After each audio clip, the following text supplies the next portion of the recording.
9. 폭력의 내림.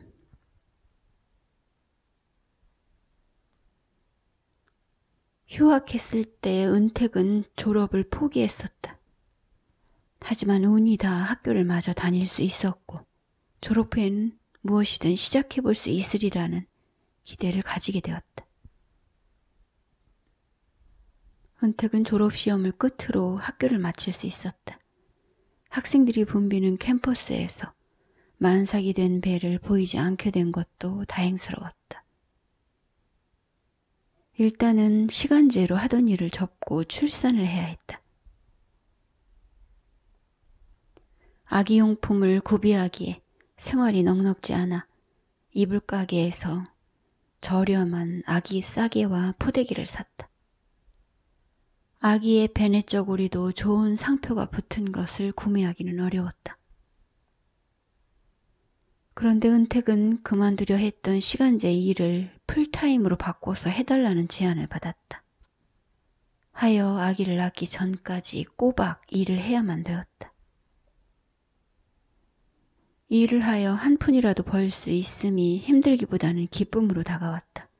종일제로 일을 나가던 은택은 시간 가는 줄도 모르고 있다가 출산 일자를 따져보니 예정일이 지나 있었다. 일을 하느라 은택이 출산에 마음을 쓰고 있지 않다는 것을 아기도 알고 있는가 보았다. 아기가 나올 기미를 보이지 않고 시간이 더 지나갔다. 그러다가 어느 밤 자정이 넘은 때에 진통인지 아닌지 알 수 없는 모호한 통증이 다가왔다. 새벽에 은택이 병원에 들어가자 간호보조원이 대놓고 투덜댔다. 이슬이 보이거나 양수가 터질 때까지 집에서 진통을 할 만큼 한 후에 올 것이지. 미리부터 병원을 찾은 산모가 귀찮다는 말투였다. 산통이 밤을 넘기고 다음 날까지 이어졌다. 오랜 시간을 기다려도 아기가 밑으로 내려오지 않아 절개를 하여 분만을 할 수밖에 없었다. 의사가 산후 진료를 한답시고 병실로 들어왔다. 의사는 은택의 젖가슴을 함부로 주물러 대었다. 젖이 잘 나올지 안 나올지를 검진하는 것이라고 했다. 젖가슴을 한껏 주무르고 앉아있는 의사의 손놀림에 은택은 모욕감이 들었다. 은택은 그런 의사를 속수무책으로 보고 있을 수밖에 없었다. 진료를 거부하겠다는 의사 표시를 할 힘이 없었다. 절개를 하느라 피를 쏟아서 그런 것인지 정신이 멍한 상태였다. 앞에 앉아있는 의사의 얼굴에 은택은 침을 뱉어주고 싶었다. 그러나 이를 번거롭게 만들 자신이 없었다.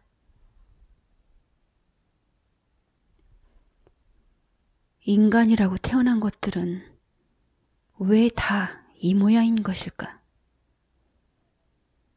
내가 언제 저보고 내 젖가슴을 주물러서 젖이 나올지 안 나올지를 봐달라고 했던가?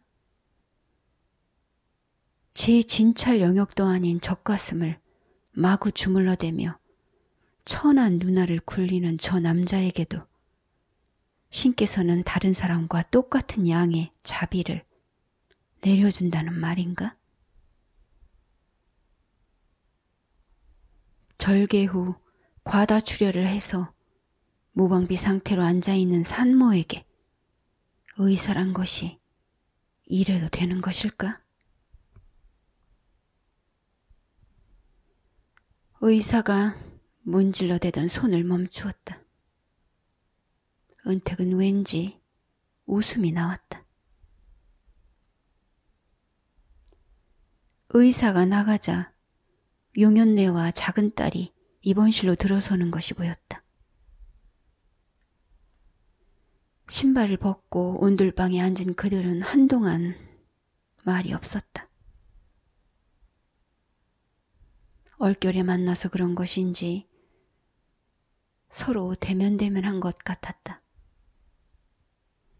용연내는 산모에게 필요한 것이 있느냐는 겉발림의 말조차 하지 않았다. 오지 않으려고 했는데 네 신랑이 전화를 했기에 들렀지. 용연내가 일단 말머리를 띄우는 것 같았다. 용연내는 작은 딸을 낳던 때가 떠오른다며 추억을 꺼내놓듯 은택을 향해 말을 시작했다. 나는 우리 작은 애를 낳은 지 얼마 되지도 않아.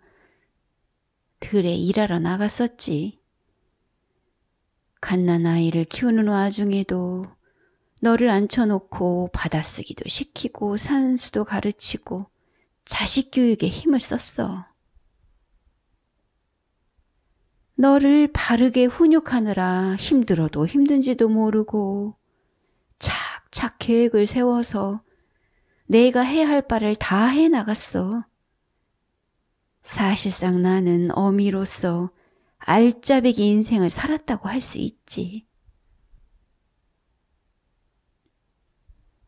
아련한 눈빛으로 기억을 더듬던 용연내가 더욱 이야기에 빠져들 듯 하자 작은 딸이 만류했다. 용연내는 계속 이야기를 하고 싶은 눈치였으나 작은 딸이 돌아가자는 의향을 비치자 머뭇거리며 일어섰다. 그들이 돌아간 후 은택은 슬펐다. 쏟아지는 눈물과 함께 제 어머니의 수발밖에 모르는 남편이 생각났다. 자신이 훌륭한 어머니였음을 밝히고 가버린 용연내의 등 뒤로 은택은 비참한 어린 시절이 떠올랐다.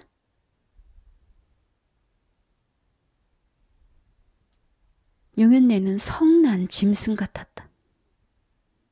밖에서 일하고 돌아오면 고달픈 육신을 은택에게 풀었다.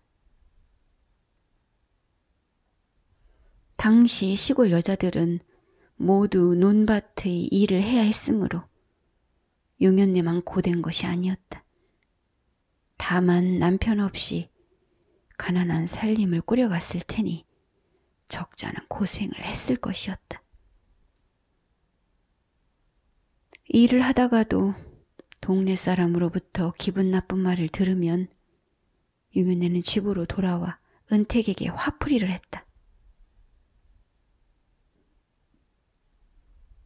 자신처럼 깨끗한 여자가 남들에게 비난을 들을 이유가 없다며 소리를 질렀다.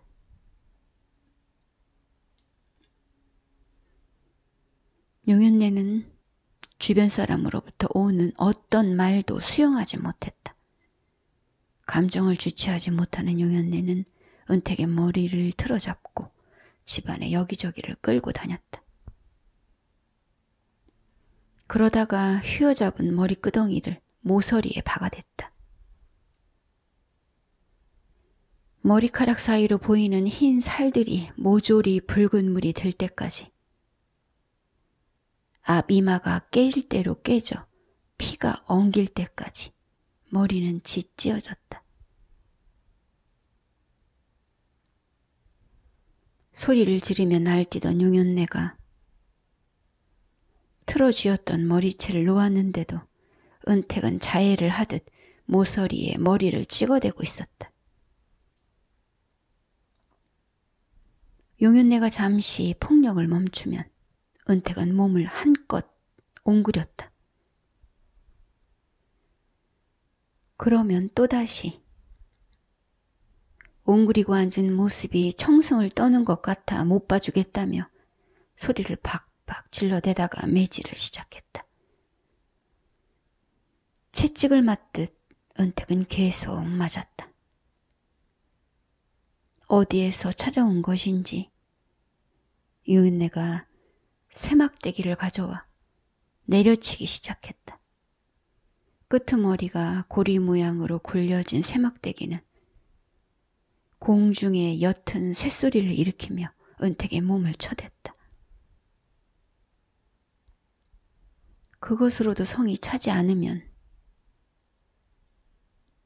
용연내는 은택의 옷을 벗기고 맨 몸뚱이에 매질을 했다. 벗겨진 몸에는 멍이 든 순서에 따라 노란 멍, 검은 멍, 퍼런 멍이 다채롭게 퍼져 있었다. 매사에 명령조인 용연내의 목소리가 귀에 월컹덜컹 울려왔다. 머리를 수그린 은택을 향해 용연내가 고개를 당장 들라고 명했다. 갈보가 될 년을 바르게 훈육하느라 힘든 자신을 똑바로 쳐다보라며 찢어지는 소리를 질러대다가 은택의 얼굴을 발로 바수어져라 내리찍었다. 다시 고개를 들라는 명령에 은택이 얼굴을 들면 쳐다보는 그 눈빛이 음흉하다며 용연내는 길길이 날뛰었다. 부어서 찌그러진 눈을 은택이 아래로 내리뜨자 음침한 눈가를 뽑아버리겠다며 날카로운 도구를 찾아 용연내가 광으로 뛰어들어갔다. 눈을 치뜨라고 해서 치뜨면 못 견뎌 했고 눈을 내리 깔라고 해서 내리 깔면 음흉한 눈빛을 못 참겠다며 발광을 했다. 도대체 눈을 어느 정도로 떠야만 용연내를 만족시켜줄 수 있을지 은택은 절망감이 들었다. 매질을 하고 난 용연내는 한결 기분이 풀렸는지 안정을 찾은 듯 보였다. 한데 어디선가 울음이 섞인 가느다란 신음소리가 들려오자 용연내의 신경이 다시 곤두서는가 보았다. 우는 소리가 철양 맞아 듣기 싫다며 용연내는 다시금 은택의 얼굴을 세게 걷어찼다. 은택의 이빨 사이로 붉은 물이 배어나왔다. 은택이 소리내어 울자 울음소리가 새어나간다며 용연내는 발작을 했다. 계속되는 발길질에 은택은 피가 섞인 침을 흘리다가 코피를 뿜어냈다.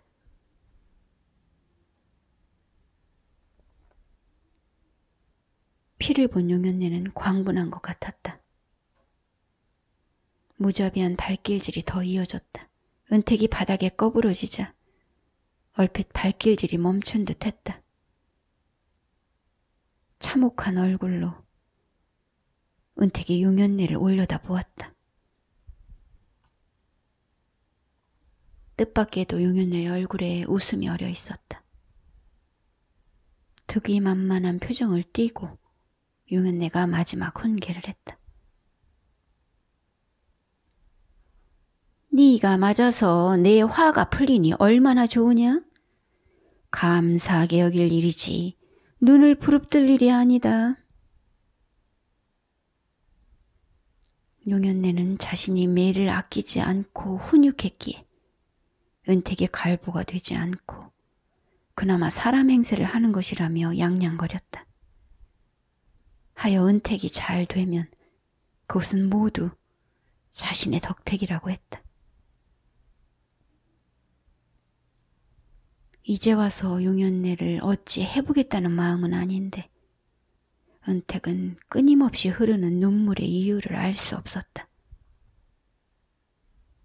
옆방에 입원해 있던 산모의 가족들은 빈번하게 들리는 은택의 울음소리에 짜증이 난 듯했다. 엉엉 목을 놓아 운 것이 아닌데도 방해가 되는 모양이었다. 그들은 은택의 귀에까지 들릴 정도로 불만을 표시했다. 아기를 낳은 여자가 왜 저리 울어? 툭 하면 울어대니 영 거슬리잖아. 우리 딸이 몸을 풀었으니 안정을 취해야 하는데 저 우는 여자 때문에 기분이 나빠져서 피해가 이만저만이 아니네.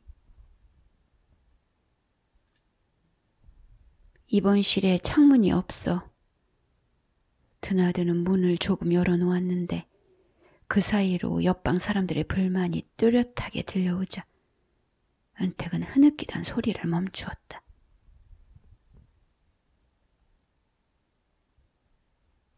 박 씨의 딸들은 아기를 낳은 후 모두 산후조리원에서 몸을 추슬렀다.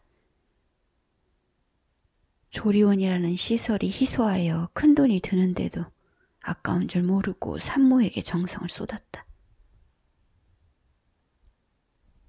해산 전부터 은택은 조리원에서 호사를 누릴 생각은 하지 않았다.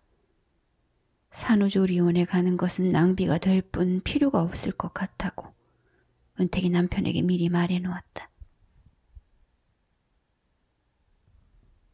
아기를 낳은 은택에게 음식을 챙겨주거나 보신용 약을 지어줄 사람도 없었다. 남편의 도움을 받아 스스로 산후조리를 할 수밖에 없었다. 절개를 할 때 피를 쏟아서 그런 것인지 기력을 회복하기가 쉽지 않았다. 산모에게 가물치를 내려주거나 탕약을 지어준다는 말을 들은 적이 있었다. 은택이 직접 재래시장의 건강원에 전화를 걸었다. 가물치를 구워줄 것을 부탁하고 전화를 끊은 은택은 제 손으로 제 입에 들어갈 탕을 주문했다는 것이 어쩐지 염치 없는 일인 것도 같았다. 건강원에 전화를 건 일은 순전히 충동적인 것이었다. 무엇을 꼭 먹겠다는 욕심보다는 회복을 위해 알아본다는 것이 얼떨결에 주문으로 이어졌다고 생각하니 후회가 되었다. 은택은 배달되어 온 탕을 한 모금 마셔보다가 구역질을 참지 못하고 모조리 그것을 내다버렸다. 은택의 몸 상태는 좀처럼 좋아지지 않았다. 텔레비전에서 들려오는 말이 무슨 뜻인지를 분간하지 못할 만큼 정신이 허해서 치매가 오는 것이 아닌가 싶을 정도였다. 뚱뚱 부은 몸과 멍한 머리로 아기를 먹이고 재우는 것조차 힘이 들었다. 남편은 남편대로 일을 하느라 지쳐서 그런 것인지 은택을 보살피기가 어려운 모양이었다. 집안일을 거의 할 줄 모르는 남편은 덜 떨어진 사람처럼 멍하게 앉아있는 산모에게 무엇을 해주어야 할지를 몰랐다. 그런 와중에 시어머니로부터 전화가 걸려왔다. 그의 어머니는 자신이 아픈데 뭐하고 있는 것이냐고 아들을 닥달했다. 어느 날 남편이 소진한 모습으로 추적추적 퇴근하여 들어오자 은택은 아기가 보채서 종일 아무것도 먹지 못했으니 아무 음식이라도 좀 해달라고 말했다. 그는 자기도 힘든데 집에 와서까지 무엇인가를 해야 한다는 것에 짜증이 난 것 같았다.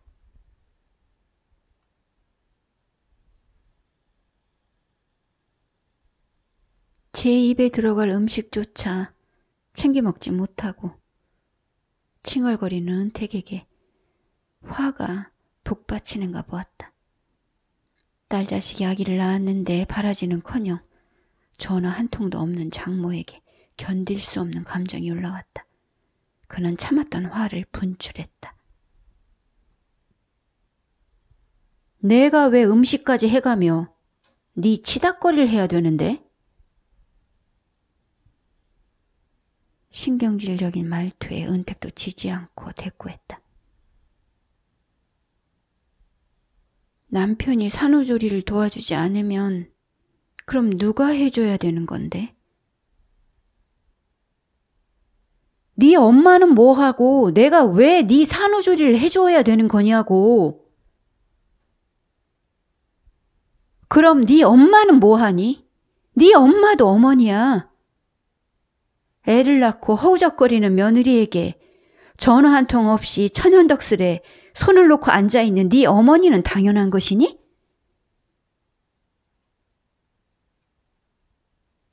우리 엄마는 아프잖아. 네 엄마는 나에게 시어머니의 도리를 하지 않는데 왜 나는 네 엄마에게 며느리의 도리를 해야 되니? 우리 엄마가 그러는데 시어머니는 며느리에게 해줄 게 없다고 했어. 예로부터 며느리가 시어머니에게 도리를 하면 되는 거랬어.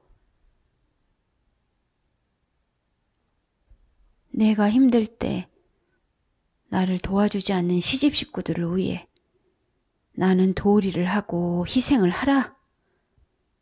그런 염치 없는 사람들을 위해 내가 내 인생을 아무렇게나 내놓을 것 같아? 자신의 어머니를 운운함이 곧 자신에 대한 모욕이라도 되는 것처럼 그는 얼굴을 일그러뜨렸다. 제 어머니가 파렴치한 취급을 당하는 것에 그는 모욕감이 드는가 보았다. 순간 자리에서 벌떡 일어선 그가 주방 쪽으로 갔다.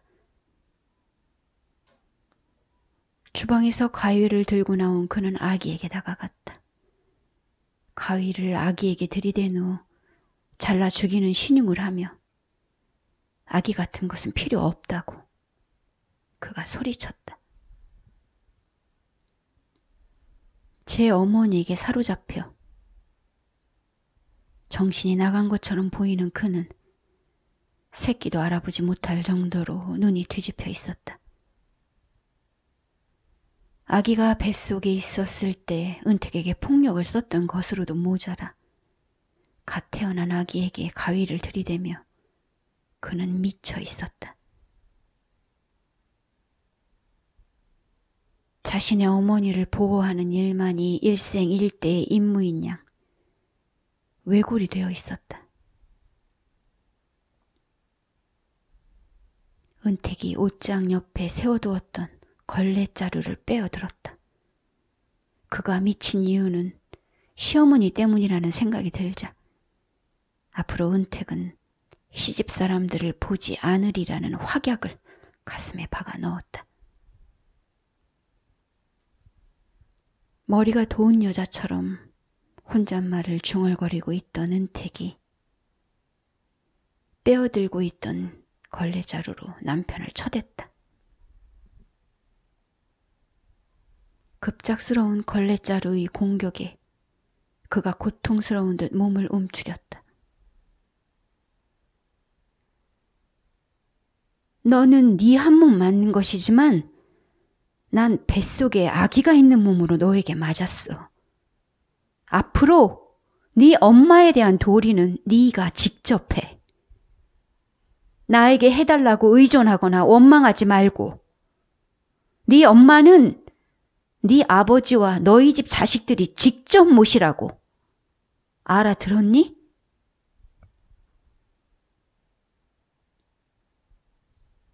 남편은 멀쩡히 잘 살고 있는 어머니를 걱정하며 쓸데없는 신경소모를 했다.